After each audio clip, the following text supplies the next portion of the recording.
Parmi vous qui nous écoutez, il y a des dirigeants qui innovent depuis des années, qui ont investi du temps, de l'argent, de l'énergie. Mais combien peuvent dire aujourd'hui « mon innovation se traduit dans mes marges, dans la valorisation de mon entreprise ou dans l'intérêt que me portent mes clients, mes banquiers, mes investisseurs ?»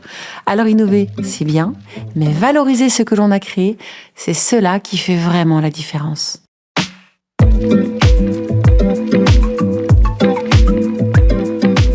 Bonjour, je suis Edwige de Villartay. Aujourd'hui, nous allons parler innovation.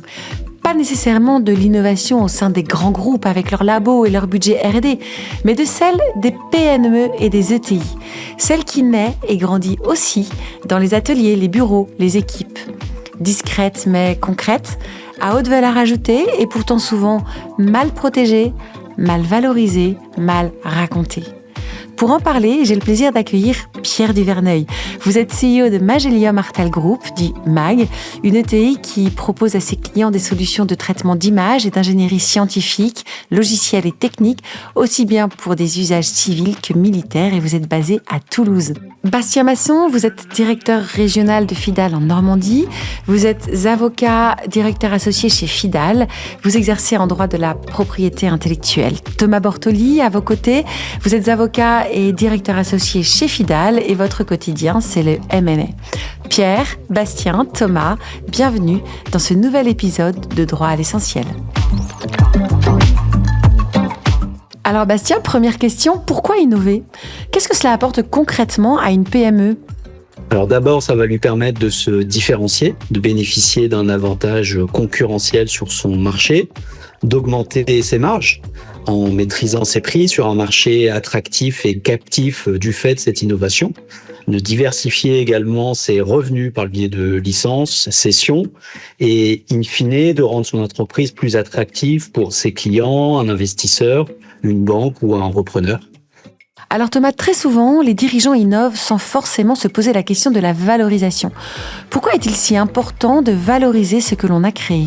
Innover sans valoriser, c'est ignorer la question du retour sur investissement. La valorisation, en fait, c'est ce qui va permettre de transformer une dépense en un actif. Et force est de constater que certains secteurs ont plus de mal que d'autres à faire ce lien.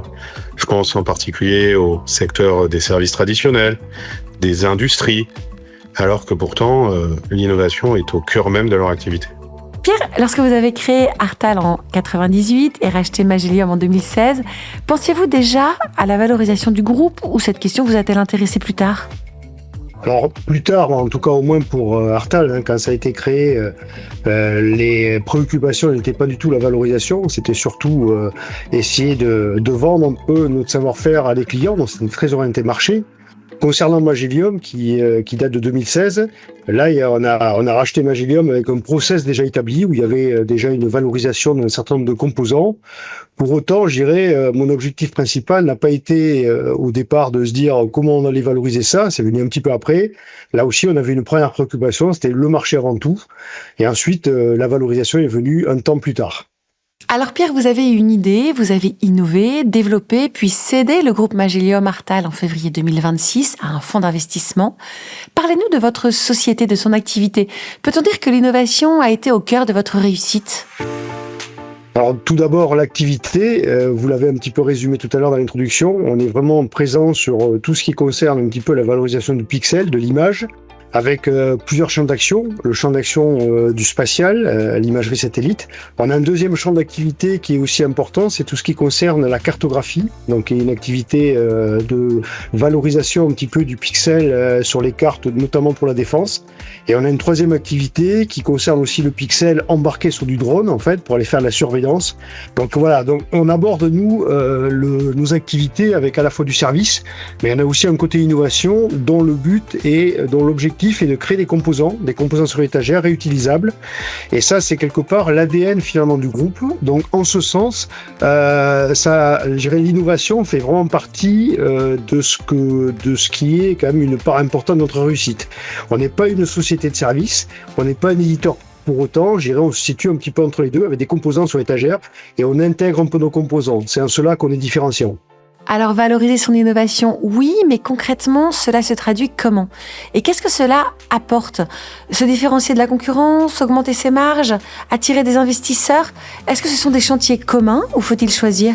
En réalité, ces éléments, ils sont non seulement compatibles, mais j'irais même plus loin, ils sont interdépendants. Une innovation qui va être valorisée correctement, elle aboutit de manière logique à une différenciation, attire des clients, va conférer une prime financière à la société pour des investisseurs qui viennent financer les développements futurs, et votre cycle recommence. Bastien, quel est l'intérêt de la valorisation juridique pour un dirigeant? Alors ça va permettre de stimuler l'innovation et la création. Il va bien évidemment pouvoir protéger des créations techniques et esthétiques sur lesquelles il a investi, préserver parallèlement effectivement les investissements réalisés, ne pas être copiés par ses concurrents et in fine permettre des monopoles d'exploitation. Ça va lui permettre aussi de manière plus globale de valoriser son entreprise et sans valorisation juridique, la valorisation économique est fragile, voire nulle. C'est donc à la fois une protection et un levier de croissance. Pour moi, les deux sont indissociables.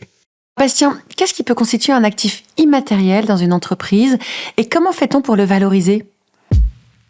On peut citer les brevets, les marques, dessins et modèles, les logiciels, le savoir-faire développé au sein de l'entreprise, ces données et également des informations qui sont tenues confidentielles. L'autre partie de votre question, pour les valoriser, en tout cas pour les valoriser juridiquement, eh bien, on va les identifier, les formaliser, les hiérarchiser et in fine les protéger. Pierre, vous avez vécu cela chez Magelium.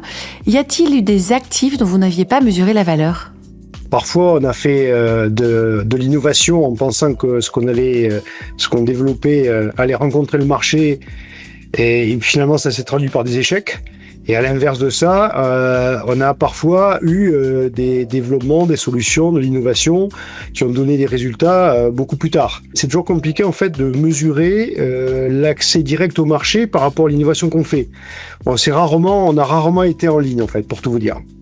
Concrètement, Pierre, quand vous avez commencé ce travail de structuration chez Magelium, qu'est-ce qui vous a surpris dans l'exercice ? La complétude, la diversification, le temps passé en innovation pour arriver à cette bibliothèque de composants. Et notre travail à nous, ça a été auditer un petit peu tout ça pour savoir quel était justement le lien, la proximité avec le marché. On s'est aperçu malgré tout que beaucoup étaient des composants qui étaient plus des composants d'ingénieurs. Et c'est un peu un risque d'ailleurs qu'on a souvent dans ce type de société où les gens innovent, font des choses, mais finalement sans se préoccuper de la réelle utilisation et du réel succès potentiel sur le marché. Donc il faut trier. Ce que je veux dire par là, c'est qu'il y a un tri important à faire et que dans des boîtes d'ingénieurs, souvent, c'est pas souvent des composants liés au marché. Alors Bastien, vous venez d'en parler, brevets, marques, logiciels, savoir-faire, données et informations confidentielles. Lors de vos audits, quel est l'actif immatériel que vous découvrez le plus souvent et que le dirigeant ignorait totalement posséder? Finalement, le trésor caché en quelque sorte. Je peux citer en premier lieu les données. Alors les données, ça peut être des données relatives aux salariés, aux fournisseurs, aux clients, aux process de l'entreprise, qui sont souvent mal ou pas du tout structurés. Je peux évoquer également des savoir-faire, des tours de main internes qui n'ont pas été formalisés. Et souvent, ça c'est le cas d'entreprises, je dirais entre guillemets traditionnelles ou qui ont un savoir-faire qu'ils développent depuis parfois plusieurs années, voire centaines d'années. Et c'est vrai qu'on a beaucoup de gens qui, je dirais, innovent sans le savoir. On a également des inventions au sens large du terme qui sont développées en interne et qui parfois passent sous les radars puisque elles restent au niveau de la personne qui les a développées. Elles ne vont pas remonter hiérarchiquement aux responsables ou aux dirigeants qui ne va même pas le voir. Un processus interne, une méthode de travail ou une donnée peut constituer un actif protégeable et valorisable. Alors maintenant identifiés, ces actifs, comment on les structure, on les identifie, on les formalise? C'est quoi concrètement ce travail? Tout d'abord, identifier. Concrètement, ça veut dire cartographier tous ces actifs immatériels au sens large, y compris ceux qui ne sont pas protégés formellement, et même s'ils ne sont pas protégeables, donc de manière très large et extensive. Ensuite, on va formaliser, c'est-à-dire qu'on va documenter, on va les dater, on va les attribuer à l'entreprise et non pas à tel ou tel salarié ou prestataire, ce qui implique une organisation contractuelle et des clauses de cession. Et puis, on va enfin les hiérarchiser, identifier lesquels ont le plus de valeur stratégique, lesquels sont les plus exposés, et prioriser les actions de protection en fonction, je dirais, des perspectives de marché et bien évidemment des moyens de l'entreprise, mais aussi de leur solidité juridique. Alors, on va maintenant évoquer la construction de la politique de protection. Bastien, comment un dirigeant construit une politique de protection adaptée à son entreprise ? Assez classiquement, c'est savoir quoi protéger, avec quel objectif, par qui, quelle structure au sein de l'entreprise, à quel moment on le fait, quand, sur quel territoire, le où, et puis le comment derrière à déroule. Pierre, vous avez vécu récemment la session de votre groupe. Quel rôle l'innovation a-t-elle joué dans la valorisation de Magelium Artal Group ? Ce qui est à peu près sûr, si vous voulez, c'est que s'il n'y avait pas eu de composants sur l'étagère, s'il n'y avait pas eu un vrai savoir-faire dont on disposait indépendamment du savoir-faire des gens, il est assez probable quelque part que le fonds qui nous a racheté nos parts n'aurait pas été intéressé comme il a été. Donc, ce côté asset est extrêmement important. Il a joué évidemment un rôle, je pense, assez primordial dans l'intérêt qu'avait notre fonds. Et vous avez un exemple concret qui puisse l'illustrer ?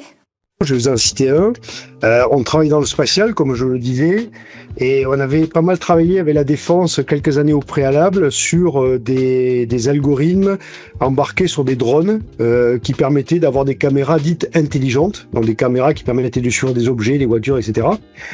Et on a fait pas mal de travaux d'innovation entre les années 2022, 2023, 2024, donc préalablement au rachat, pour aller porter ce type d'algorithme, de caméras de drone en fait, sur des caméras satellitaires. Et quand il s'agit de faire une image à 400 km avec une définition suffisante et avec des algorithmes qu'on a développés, ça demande quand même pas mal d'innovation. Le portage de l'un vers l'autre, du drone vers le satellite n'est pas immédiat. Et je pense que ça a beaucoup compté dans la conviction qu'avait notre fonds pour passer à l'action chez nous. Alors Bastien, nous avons parlé protection, mais comment est-ce que l'on transforme concrètement un actif protégé en source de revenus ? Concrètement, on va la valoriser en faisant du business, et ce business-là, il va être formalisé par des contrats ou des clauses qui vont permettre de mettre en avant et de monétiser ces actifs. Ça peut être des accords de consortium, des contrats de licence, de cession qui vont générer des revenus. Et l'actif structuré, contractualisé devient un levier auprès des clients. On va percevoir des redevances, un prix de cession. Ça va nous permettre aussi parfois indirectement de maintenir des prix un peu plus élevés, mais les clients resteront attachés à nos produits grâce à l'innovation. Ça va également permettre d'avoir plus facilement des financements publics ou bancaires, et même un actif immatériel bien protégé peut constituer une garantie dans le cadre d'un financement. Et puis enfin, ça va être également valorisé dans le cadre d'une levée de fonds, d'une fusion ou d'une cession, puisque la politique qui va permettre une meilleure valorisation des actifs immatériels va contribuer in fine à une meilleure valorisation au-delà des méthodes traditionnelles de valorisation de l'entreprise. Bastien, pour les dirigeants de PME et d'ETI qui nous écoutent, avez-vous un exemple concret où l'absence de clause a pu coûter cher ? Une start-up qui avait signé un accord de consortium avec notamment un laboratoire. Au moment de la levée de fonds, on s'est rendu compte qu'il y avait une clause qui n'était pas très précise sur la propriété de l'innovation. On a dû renégocier avec le laboratoire. On a heureusement réussi à obtenir ce qu'on souhaitait, mais potentiellement la levée de fonds ne se faisait pas si le laboratoire maintenait sa position, puisque la valeur de l'entreprise, ou l'intérêt en tout cas de l'investisseur, n'était pas du tout la même si un laboratoire était copropriétaire de l'innovation. Alors Bastien, licence, cession, consortium, pour un dirigeant qui n'est pas juriste, c'est un peu flou. En quelques mots, pouvez-vous nous expliquer la différence et dans quel cas on utilise l'un plutôt que l'autre ? Un consortium, c'est un contrat dont l'objectif est le développement en commun d'une innovation. Donc plusieurs acteurs partagent des ressources, des compétences complémentaires pour innover ensemble. La licence est un contrat dans lequel effectivement l'entreprise va pouvoir rester propriétaire de son actif et autoriser un partenaire à utiliser son innovation contre une rémunération. Donc l'entreprise là garde le contrôle sur son innovation et va générer des revenus récurrents. Et puis la cession, je transfère la propriété de manière définitive de mon actif, je perds le contrôle, il sort de mon patrimoine et généralement on va le monétiser rapidement avec un prix de vente. Pierre, laquelle de ces 3 options avez-vous utilisé chez Magelium et pourquoi ce choix ? Je dirais qu'on utilise un peu tous les 3. Alors aujourd'hui, on a la chance d'être une société assez mature, on est qualifié d'ETI, donc forcément, je dirais notre vécu nous a fait justement connaître un petit peu l'ensemble de ces points. Donc on est souvent dans des consortiums. Aujourd'hui, les projets internationaux, notamment dans le spatial, dans la défense, font appel à quand même pas mal de partenaires. Je vais citer un exemple. On est sur un projet qui s'appelle le projet Flex, dont l'objectif est de cartographier mondialement la fluorescence des océans et des rivières. En fait, on a 14 partenaires au niveau européen, donc il y a forcément des accords de consortium complexes dans lesquels il s'agit de protéger évidemment ce qu'on apporte dans ces consortiums-là, et de les protéger. On n'a pas envie de les céder à nos clients, donc en général on en garde une partie de la propriété et on cède des droits d'utilisation à nos clients. On est capable aujourd'hui de pouvoir moduler, de pouvoir choisir un des 3 cas. Et on est accompagné par des avocats évidemment pour ça.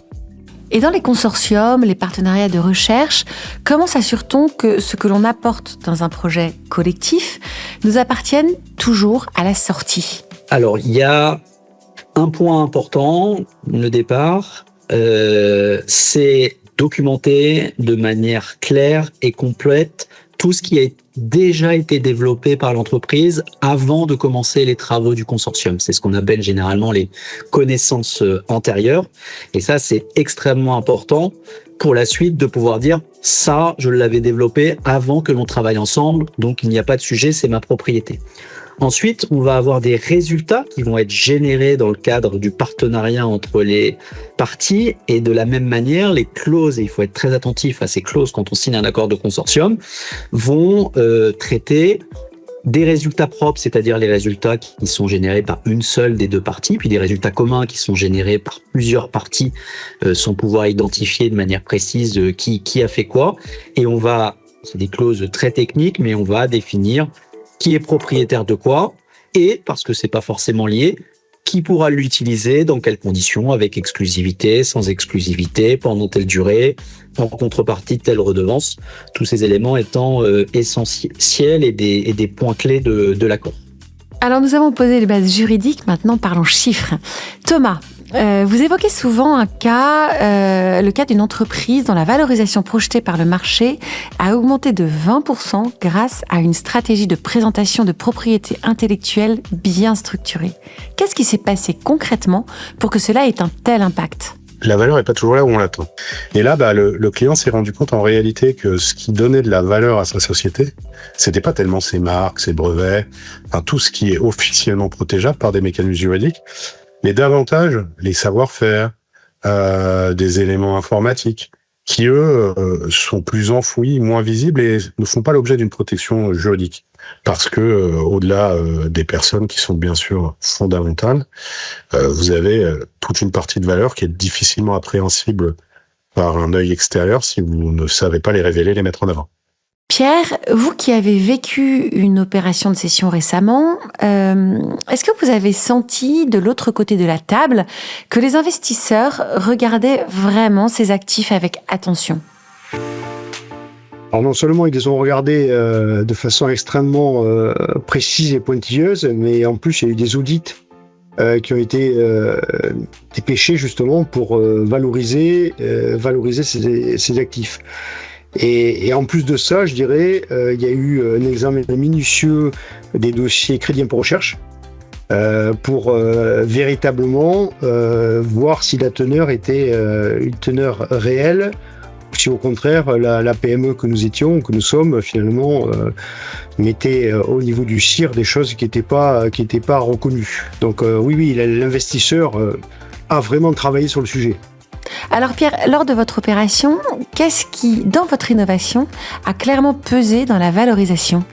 Alors à la fois le résultat, à la fois l'ensemble des composants sur étagère qu'on a, également la connexion de ces composants sur l'étagère avec le marché, ça nous permet d'avoir des contrats justement durables avec des clients comme le CNES. Donc voilà, en résumé, le process et l'existant et la connexion de l'existant avec les contrats, c'est ce qui a pesé, je pense, dans la valorisation.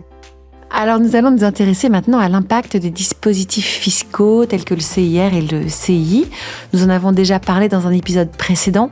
Mais au-delà de l'avantage fiscal immédiat, ces dispositifs ont-ils un impact sur la valorisation globale de l'entreprise ? Je dirais que ce qui est fondamental dans le CIR et le C2I, c'est que ça vient quelque part valider la démarche d'innovation et sa valorisation qui a été entreprise par la société. Vous obtenez une forme de validation de votre stratégie d'innovation. Ça va venir renforcer la conviction des financeurs que l'innovation est une démarche structurée et durable de l'entreprise, et ça en change la perception. Pour une entreprise, un petit conseil, si elle a recours au CIR, au C2I, ça pousse quand même à avoir des dossiers extrêmement robustes et solides. Alors Thomas, bankable. Bankable, c'est un mot que l'on entend souvent.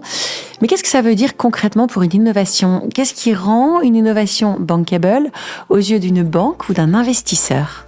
Il faut que votre innovation elle soit identifiée, protégée quand elle peut l'être. Elle doit être robuste, elle doit être différenciante par rapport à la concurrence. Elle doit pouvoir générer de manière raisonnable, récurrente, des revenus qu'on peut mesurer. Ça peut être secret des affaires, des contrats de confidentialité, bien sûr, indispensables quand vous concluez avec des tiers, des savoir-faire que vous documentez de manière non officielle, mais qui peuvent, en cas de contentieux, démontrer votre titularité sur le droit de propriété intellectuelle concerné. C'est l'encapsulage, en fait, comme une poupée russe, de différents processus ou technologies qui font que, individuellement, c'est peut-être pas très innovant, mais les chaînes que vous créez à la fin sont tellement robustes et insécables que vous arrivez à un outil et à une innovation majeure qui vous permettent de renforcer la valeur de votre innovation. Alors Pierre, au moment de la session de Magellium, est-ce que votre innovation était bankable ? Alors, dans le sens que j'ai entendu de bankable, elle l'était, puisqu'on avait, nous, un certain nombre de sujets d'innovation. D'ailleurs, pas que d'innovation, aussi de R&D au passage. On essaie de faire un business plan pour le connecter au marché et voir un petit peu comment ça peut permettre de faire rentrer du chiffre d'affaires et à quel niveau de marge. Donc, partant de là, je pars du principe qu'elle était en effet bankable et c'est comme ça que c'était perçu par le fonds qui a racheté. Thomas, lors d'une session ou d'une levée de fonds, la due diligence sur les actifs immatériels est de plus en plus poussée. Qu'est-ce que l'on regarde exactement et qu'est-ce qui peut faire capoter une opération ? Ce qu'on regarde systématiquement dans ce genre de configuration, c'est premièrement une titularité claire sur les actifs immatériels. Typiquement, l'entreprise est bien propriétaire en son nom et ce ne sont pas les fondateurs qui ont déposé en leur nom personnel les droits de propriété intellectuelle et les ont mis à disposition de l'entreprise ensuite. Après, ce qui va faire capoter une opération, c'est typiquement tout ce qui ne rattache pas de manière claire la titularité des droits de propriété intellectuelle à la société. Donc, c'est des contrats de travail ou de sous-traitance qui n'ont pas prévu des clauses de droit de cession de propriété intellectuelle. L'entreprise pense posséder ce qu'elle a créé, mais elle ne l'est pas vraiment.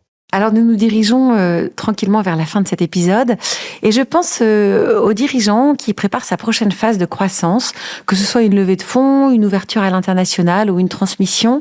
Par où doit-il commencer pour s'assurer que son innovation sera bien valorisée dans l'opération ?